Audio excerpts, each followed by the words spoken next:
एक गाव आहे आरवली करून, तिकडची गोष्ट आहे ही. तिथे ते जेव्हा पोचले तर कोल्ह्यांचा रडायचा आवाज सुरू झालेला.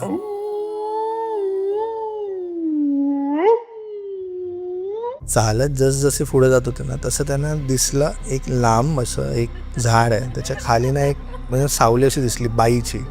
सो त्यांनी परत एकदा तिथे टर्न करून बघितलं, असं तसं त्यांना ती बाई मग विहिरीकडे दिसली. त्याने सरळ ते निघाले आणि लास्टला जायच्या वेळेस ना एक टर्न आहे, तिकडून त्यांनी बघितलं तर ती बाई, बापरे, तर तिथे शाळा आहे.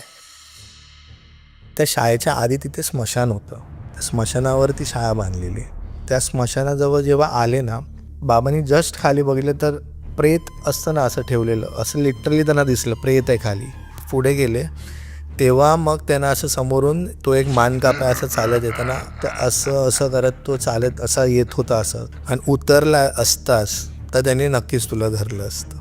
ह्या कथा मनोरंजनासाठी आहे. काही लोकांचे अनुभव व काही पूर्णपणे काल्पनिकही असू शकतात. त्यामुळे कृपया यांना मनोरंजन म्हणून घ्या. या कथा आपल्या संस्कृतीचा एक भाग आहे. अगदी लहानपणी आजी आजोबांनी सांगितलेल्या गुड गोष्टींसारख्या. आमचा हेतू कोणत्याही प्रकारच्या अंधश्रद्धा किंवा भीती निर्माण करणे नाही. मी बाबांनी जे मला सांगितलेले त्यांच्या लाईफमध्ये, त्यांच्या टीनेजमध्ये जे झालेले इन्सिडेंट्स, ते मला तुमच्याशी पहिले शेअर करायचं. चालेल भाई. मग बाकी सांगायचं. एक इन्सिडेंट असा होता की बाबांचे कझिन, म्हणजे मावशीचे मुलगा मावशीकडे, आणि तेव्हा कसं आपण मावशीने मामाने असं बोलवलं तर आपण जेवायला असे कधीतरी जातो.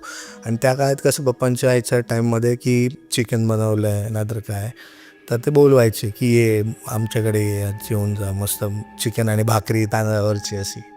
सो मावशीने असं बोलवलेलं.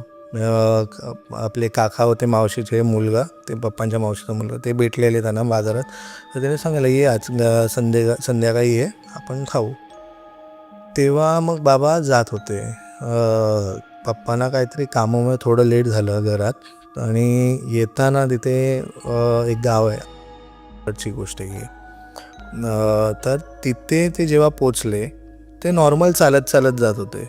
एस टीने गेले, एस टीने उतरले आणि नंतर मग चालत आतमध्ये जात होते. तिथे गावात त्यांच्या घरी जाताना कसं आहे माहिती आहे, मध्ये शेत लागते. शेतीच्या इथे ना एक विहीर आहे, आणि ना बाबा चालत होते. अचानक ना रात्री मध्येच कोल्हे अशी ओरडायला लागले. तेव्हा कोल्ह्यांची आणि हे जरा जास्त होती. आत्ता कुत्रे आहेत पण तेव्हा कोल्हे आणि हे जास्त होते. बाबा बोलले मला. बोललो कोल्हे, आणि बोललं हां. तेव्हा शेतात कोल्हे बिल्ले फिरायचे. तर कोल्ह्यांचा रडायचा आवाज सुरू झालेला अचानक असा. बाबांना कळलं काहीतरी गडबड असेल, हे असे रडत आहेत. म्हणजे कोणताही जनावर जर रडत असेल, कुत्रा बोल मांजर बोल, तर आपल्याला असं कळून येतं काहीतरी आहे, तर काहीतरी घडणार आहे असं. सो बाबा जात होते चालत नॉर्मली, आणि ते घर ऑलमोस्ट 15-20 मिनटावरती होतं. 20 मिनटं 15-20 मिनटं चालत जायचं आतमध्ये रस्ता आहे. बघितलं तर त्यांनी दांडा घेतला एक जवळ, तिकडे झाडं नव्हतं, दांडा तोडला आणि हातात घेऊन ते म्हणजे हट करून असं बोलून हे, पण तरी ते असं लांब करून आवाज येत होता. चालत जसजसे पुढे जात होते ना तसं त्यांना दिसलं एक लांब असं एक झाड आहे, त्याच्या खाली ना एक म्हणजे सावली अशी दिसली बाईची. ती त्यांना बसलेली अशी तिथे दिसली. त्याने बघितलं आणि मग इग्नोर केलं. त्यांना आजोबांनी सांगितलं तसं. मग ते पुढे जरा जसे पुढे गेले ना, ती बाईची सावली त्या झाडापासून थोडी लांब आलेली, आणि त्यांना एक दिसलेलं पुढे थोडं अजून चाललं तेव्हा एक विहीर त्यांना दिसलेली. त्यांना आठवलं, कारण सकाळचे पण जायचे यायचे, तर त्यांना माहीत होतं इथे कुठेतरी विहीर आहे, पण त्यांना तिकडचा इन्सिडेंट माहीत नव्हता काय. तर ते तसे अजून थोडं पुढे गेल्यावर आपल्याला एक होतं ना की अरे आपण बघितलं कोणा, तर असं या अशा सिच्युएशनमध्ये आपलं लक्ष परत तिथे जातच जातं. सो त्यांनी परत एकदा तिथे टर्न करून बघितलं. असं बघितल्यावरती त्यांना म्हणजे असं ती बाई अजून जरा त्या विहिरीच्या अशी जवळशी दिसली, आणि जसे अजून ते पुढे जरा गेले तसे कोल्ह्यांचा आवाज अजून रडायचा असा अजून वाढलेला होता खूप. तर ते पुढे जसे अजून गेले ना तसं त्यांना ती बाई मग विहिरीकडे दिसली. तर ते 2 मिनटं थांबले, बघितलं, मुलं असेल कोण, म्हणजे एवढं असं टाईम फ्रेमने जातं, म्हणजे काहीतरी गडबड आहे त्यांना कळून आलं. त्याने सरळ ते निघाले आणि लास्टला जायच्या वेळेस ना एक टर्न आहे, तिकडून त्याने बघितलं तर ती बाई डायरेक्ट तिने उडी अशी आतमध्ये मारली विहिरीमध्ये. बाबा सरळ तिथून आले मावशींच्या काकांच्या घरात, बसले आणि मावशी आजीने जेवण दिलं त्यांना, चिकन अँड ऑल. हे जेवलेच नाही. काका म्हणजे आता टेन्शन आलं त्यांना, कोण अशी उडी मारतंय एवढ्या रात्रीचं असं आपण. आणि तेव्हा कसं माहिती आहे गावात ना, आत्ताही गावात आमच्या 8:30ला सगळे जेवतात, 9:30 पावणे 10ला सगळे झोपायला जातात कोकणात. आमच्याकडे असं आहे. फक्त गणपतीत नाही, पण गणपतीत असतात रात्रभर, पण बाकीचे जे दिवस असतात ना त्याच्यात सगळे असे 10 वाजे 9:30-10ला झोपायला जातात सगळं. गार होऊन जातं सगळीकडे. तर तेव्हा तर अजून लवकर होतं सगळं. सो आले, बघितलं, तर काकाने विचारलं की काय झाला, काय बोलायलाच तयार नाही.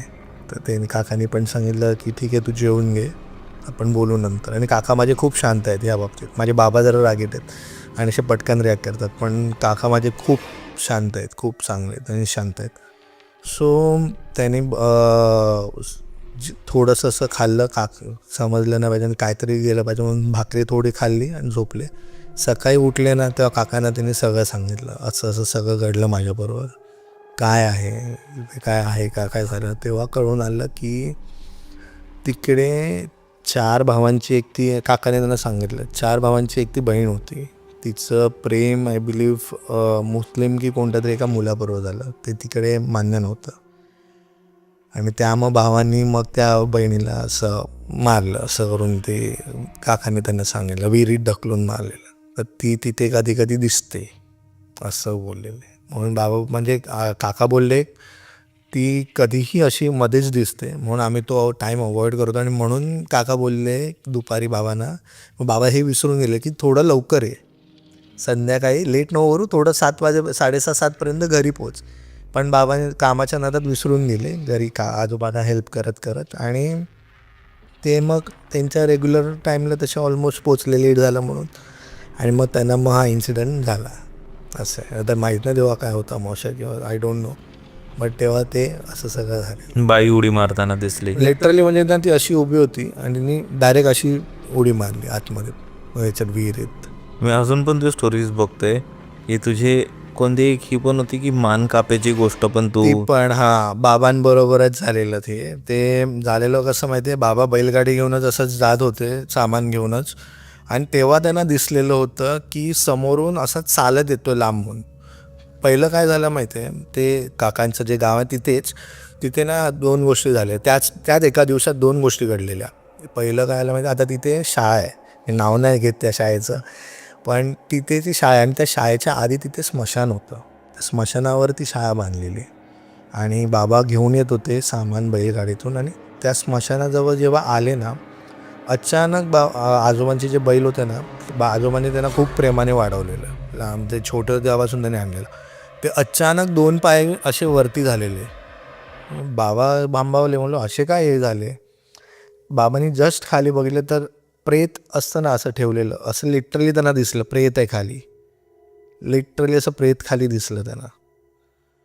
हार वे ठेवलेलं, चेहरा नव्हता, बट असं प्रेत त्यांना दिसलं. आणि म्हणजे बैलांना असं हांबुडलं आणि बाजूला घेतलं आणि पुढे गेले.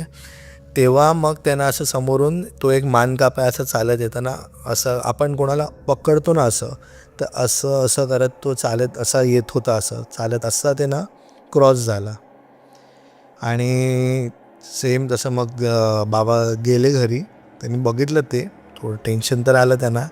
घरात गेले आणि मग आजोबांना त्यांनी हे सांगितलं. तर आजोबाने ते उतरला नाही ना तू खाली, बोले नाही, आणि उतरला असतास तर त्यांनी नक्कीच तुला धरलं असतं. म्हणजे तू काय करतो, मान कापतो. नाही, त्याची मान कापलेली कोणीतरी कापलेली म्हणून. आणि तो जेव्हा येत होता ना तेव्हा म्हणजे काहीतरी तिकडचा एक इन्सिडेंट झालेला. आजोबांनी पप्पांना सांगितलं, पप्पांना आठवत नव्हतं, मी त्यांना विचारलेलं. तर तिकडचा एक इन्सिडेंट झालेला आणि तो मुस्लिम की कोणतरीच होता. ते आमच्याकडे सगळे हिंदू मुस्लिम ख्रिश्चन सगळे राहतात, मुस्लिमच होता कोणतरी. त्यांच्या भावाभावांमध्ये काहीतरी जायचं, तो असा पकडायला जात होता, तेवढ्यात त्यांचं मान कापली, त्याची भावानीच की कोणीतरी मान कापली. तर अजून पण तो त्याच फेऱ्यात अडकलाय. अजून आत्ता तरी तो दिसला नाही, कारण त्या हे सांगितल्यावरती माझी तरी हिंमत नाही होत की पण रात्री जेव्हा त्या लाईनने बाबांनी जायचं. बघितलं तर तसंच तो हात तेव्हा हे तो करत होता. दिसलेला त्यांना. तेव्हा मान फक्त हे नव्हतं, हेड नव्हतं, बाकीचा बॉडी पूर्ण अशी दिसलेली होती, असं होतं. बाकी असं काय हेड दिसलं हां असं पकडून तो चालत होता असं ते दिसलेलं.